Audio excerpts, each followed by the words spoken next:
ਵਾਰ 17ਵੀਂ ਪੌੜੀ 7ਵੀਂ। ਚੰਦ ਚਕੋਰ ਪ੍ਰੀਤ ਹੈ, ਜਗਮਗ ਜੋਤ ਅਦੂਤ ਕਰੰਦਾ। ਕਿਰਕ ਬਿਰਕ ਹੋਏ ਸਫਲ ਫਲ, ਸੀਤਲ ਸਾਂਤ ਅਮਿਓ ਵਰਸੰਦਾ। ਵਾਹਿਗੁਰੂ ਜੀ ਕਾ ਖਾਲਸਾ, ਵਾਹਿਗੁਰੂ ਜੀ ਕੀ ਫਤਿਹ। ਚੰਦ ਚਕੋਰ ਪ੍ਰੀਤ ਹੈ, ਜਗਮਗ ਜੋਤ ਅਦੂਤ ਕਰੰਦਾ। ਭਾਈ ਗੁਰਦਾਸ ਜੀ 7ਵੀਂ ਪੌੜੀ ਦੇ ਵਿੱਚ ਸਾਧ ਸੰਗਤ ਵਿੱਚ ਆਉਣ ਵਾਲਿਆਂ ਦੀਆਂ ਜੋ ਦ੍ਰਿਸ਼ਟਾਂਤ ਰੂਪ ਵਿੱਚ ਦੱਸਦੇ ਹਨ ਕਿ ਸੰਗਤ ਵਿੱਚ ਕਈ ਸੱਚੇ ਪ੍ਰੇਮੀ ਗੁਰਮੁਖ ਵੀ ਆਉਂਦੇ ਹਨ ਤੇ ਕਈ ਉਹਨਾਂ ਵਿੱਚੋਂ ਕਪਟ ਸਨੇਹੀ ਆਉਂਦੇ ਹਨ ਜੋ ਝੂਠੇ ਪ੍ਰੇਮੀ ਹੁੰਦੇ ਹਨ। ਉਹਨਾਂ ਵਿੱਚ ਪ੍ਰੇਮ ਨਹੀਂ ਹੁੰਦਾ, ਦਿਖਾਵੇ ਵਾਸਤੇ ਸੰਗਤ ਵਿੱਚ ਆਉਂਦੇ ਹਨ ਤੇ ਜੋ ਵੀ ਸੇਵਾ ਸਿਮਰਨ ਕਰਦੇ ਹਨ ਉਹ ਦਿਖਾਵੇ ਮਾਤਰ ਹੀ ਕਰਦੇ ਹਨ। ਸੱਚਾ ਪ੍ਰੇਮ ਉਹਨਾਂ ਦੇ ਹਿਰਦੇ ਵਿੱਚ ਨਹੀਂ ਹੁੰਦਾ। ਸੋ ਐਸੇ ਜਿਹੜੇ ਹਨ ਭਾਵੇਂ ਉਹ ਸਾਧ ਸੰਗਤ ਵਿੱਚ ਪਹੁੰਚ ਵੀ ਜਾਂਦੇ ਹਨ, ਪਰ ਸੱਚਾ ਪ੍ਰੇਮ ਨਾ ਹੋਣ ਕਰਕੇ, ਸਿੰਸੀਅਰ ਨਾ ਹੋਣ ਕਰਕੇ ਉਹਨਾਂ ਨੂੰ ਜਿਹੜੀ ਪ੍ਰਾਪਤੀ ਜਿਹੜੀ ਹੈ ਕੁਝ ਵੀ ਨਹੀਂ ਹੁੰਦੀ, ਭਾਵੇਂ ਸੰਗਤ ਵਿੱਚ ਹੀ ਹਨ।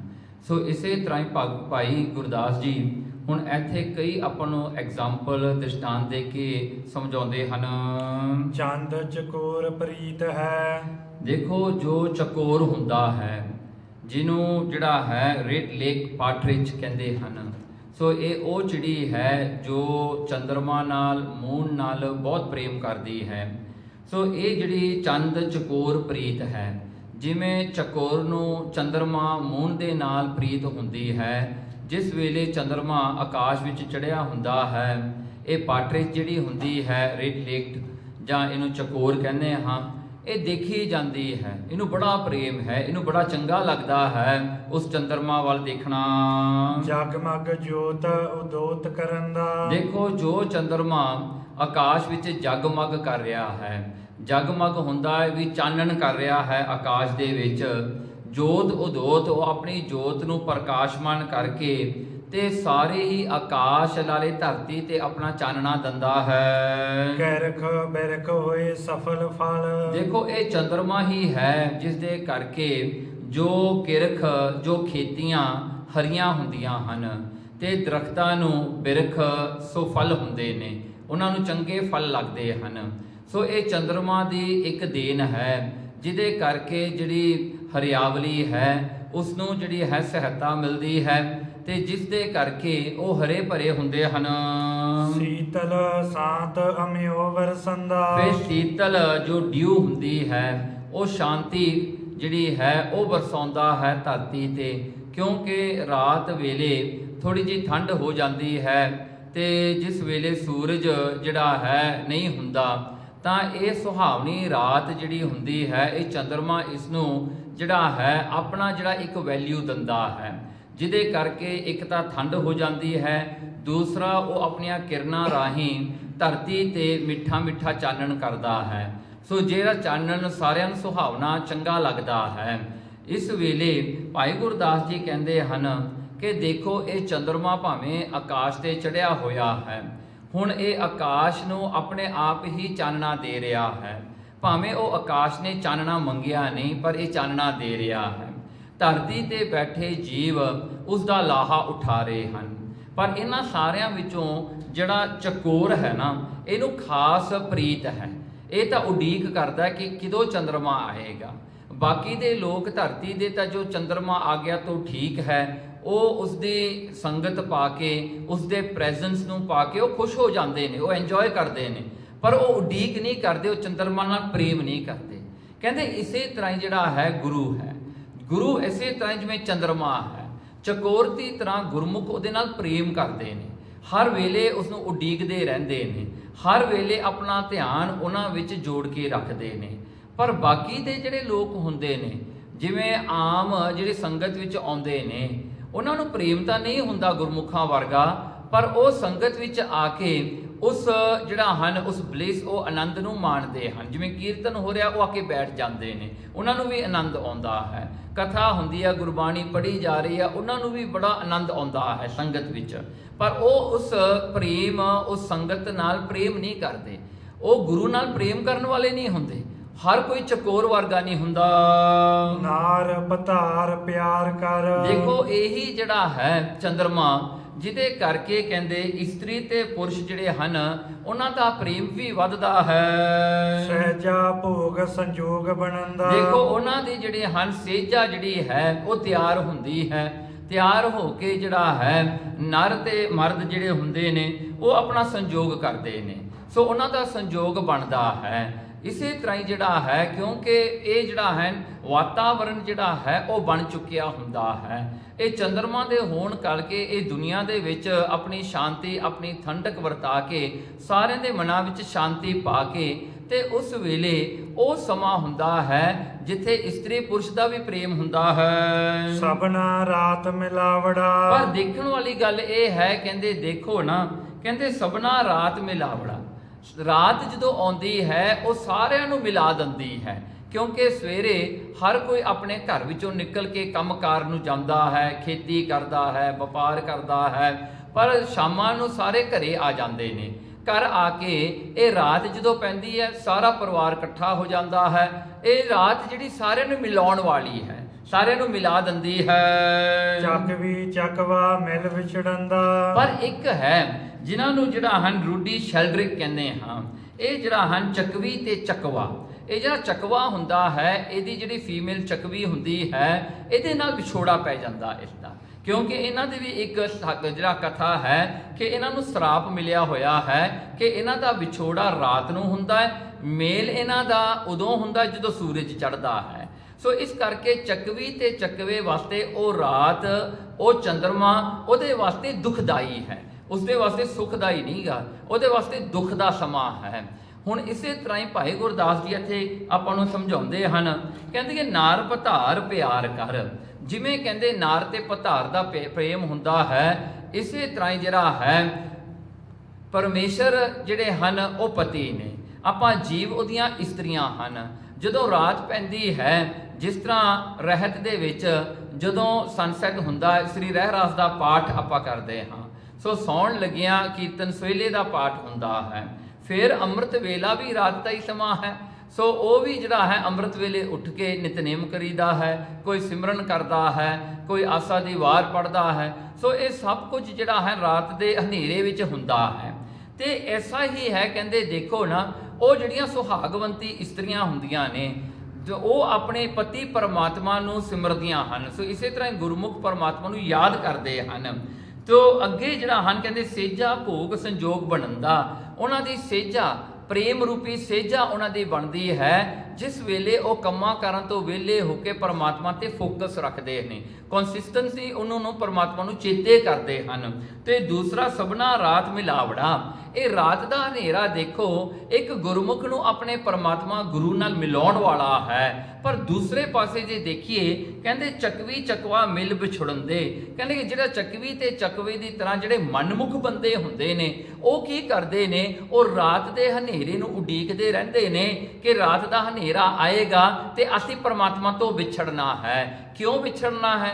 ਰਾਤ ਵੇਲੇ ਉਹਨੇ ਪੱਬਾਂ ਨੂੰ ਜਾਣਾ ਹੈ, ਉਹਨਾਂ ਨੇ ਨਾਈਟ ਕਲੱਬ ਨੂੰ ਜਾਣਾ ਹੈ, ਉਹਨਾਂ ਨੇ ਜਾ ਕੇ ਜਿਹੜਾ ਨਸ਼ਾ ਪੀਣਾ ਹੈ, ਉਹਨਾਂ ਨੇ ਨੱਚਣਾ ਗਾਉਣਾ ਹੁੰਦਾ ਹੈ, ਤੇ ਸਵੇਰ ਹੁੰਦੀ ਤੱਕ ਉਹਨਾਂ ਨੇ ਜਿਹੜਾ ਭੋਗ ਵਿਲਾਸ ਕਰਨੇ ਹੁੰਦੇ ਨੇ। ਸੋ ਉਹਨਾਂ ਦੀ ਸਾਰੀ ਰਾਤ ਜਿਹੜੀ ਹੈ ਪਰਮਾਤਮਾ ਤੋਂ ਵਿਛੜੇ ਹੋ ਕੇ ਬੀਤਦੀ ਹੈ। ਕਹਿੰਦੇ ਉਹ ਚੱਕਵੀ ਤੇ ਚੱਕਵਾ ਮਿਲ ਵਿਛੜੰਦਾ। ਦੇਖੋ ਸਵੇਰ ਵੇਲੇ ਤਾਂ ਕੋਈ ਚੇਤੇ ਨਾਲ ਵਾਹਿਗੁਰੂ ਕਹਿ ਵੀ ਦੇਵੇਗਾ, ਪਰ ਰਾਤ ਵੇਲੇ ਇਹਨਾਂ ਤੋਂ ਨਹੀਂ ਕਿਹਾ ਜਾਂਦਾ। ਸਾਰੀ ਰਾਤ ਇਹਨਾਂ ਨੇ ਜਿਹੜਾ ਹਨ ਇੰਜੋਇਮੈਂਟ ਦੇ ਵਿੱਚੇ ਲੰਘਾ ਦੇਣੀ ਹੈ, ਪੁੱਠੇ ਸਿੱਧੇ ਵਿਸ਼ੇ ਵਿਕਾਰਾਂ ਵਿੱਚੇ ਲੰਘਾ ਦਿੰਦੇ ਹਨ ਮਨਮੁਖ। ਸਾਧ ਸੰਗਤ ਗੁਰ ਸ਼ਬਦ ਸੁਣ।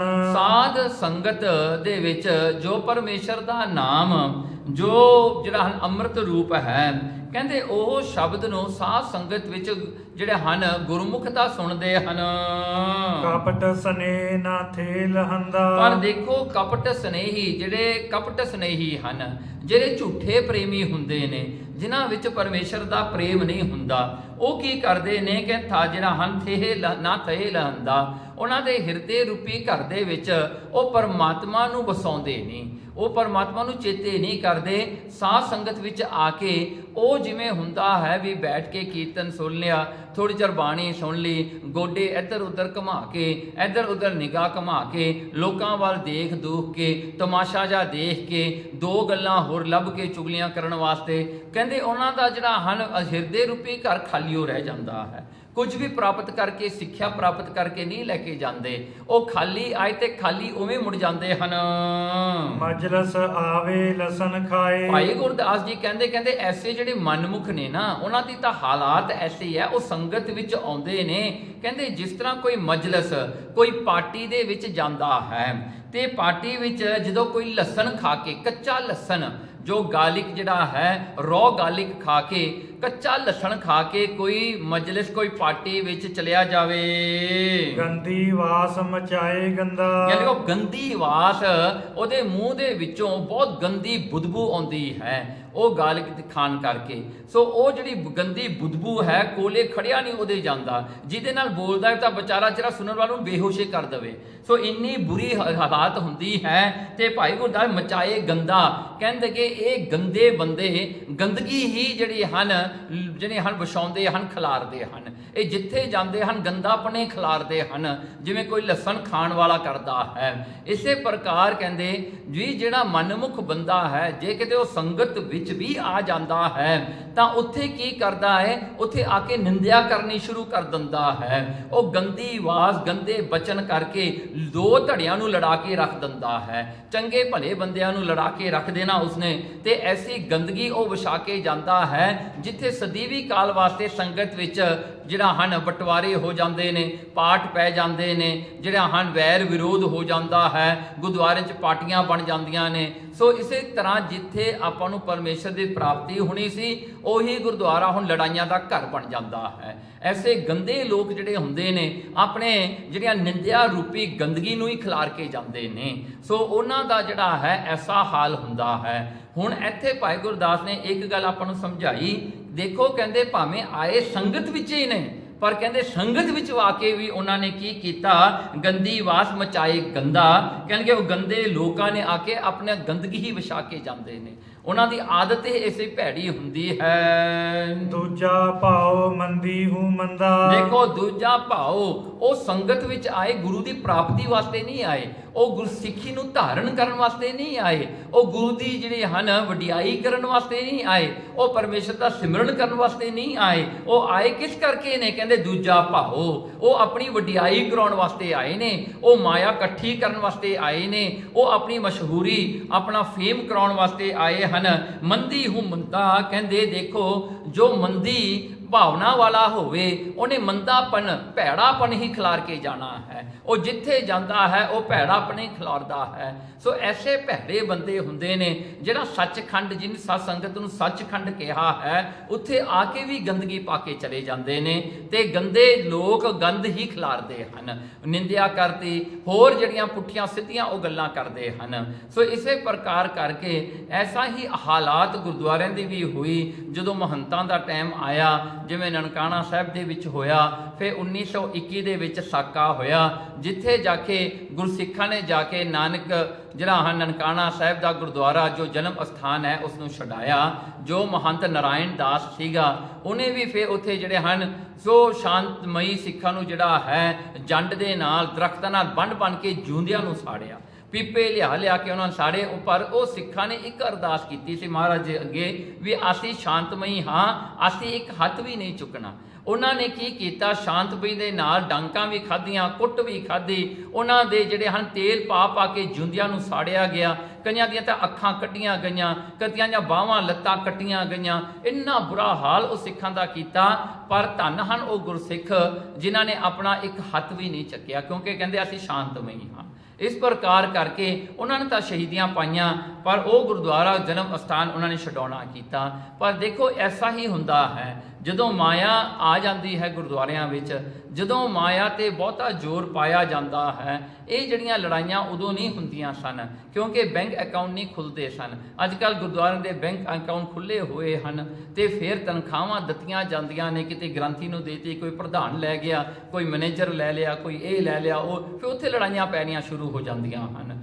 ਸੋ ਭਾਈ ਗੁਰਦਾਸ ਜੀ ਕਹਿੰਦੇ ਦੇਖੋ ਨਾ, ਦੂਜਾ ਭਾਉ, ਇਹ ਸਭ ਦੂਜਾ ਭਾਉ ਹੈ, ਮਾਇਆ ਹੈ, ਜਿਹਦੇ ਕਾਰਨ ਮੰਦੀ ਹੂੰ ਮੰਦਾ, ਮੰਦੇ ਜਿਹੜੇ ਹਨ ਖਿਆਲਾਂ ਦੇ ਵਿੱਚੋਂ, ਮੰਦੇ ਜਿਹੜੇ ਹਨ ਪ੍ਰੋਸੀਜਰਾਂ ਵਿੱਚੋਂ, ਮੰਦੇ ਜਿਹੜੇ ਹਨ ਮੈਨੇਜਮੈਂਟ ਵਿੱਚੋਂ ਮੰਦਾ ਹੀ ਆਉਣਾ ਹੈ। ਮਜਲਸ ਆਵੇ ਲਸਣ ਖਾਏ, ਗੰਦੀ ਵਾਸ ਮਚਾਏ ਗੰਦਾ, ਦੂਜਾ ਭਾਉ ਮੰਦੀ ਹੂ ਮੰਦਾ। ਵਾਹਿਗੁਰੂ ਜੀ ਕਾ ਖਾਲਸਾ, ਵਾਹਿਗੁਰੂ ਜੀ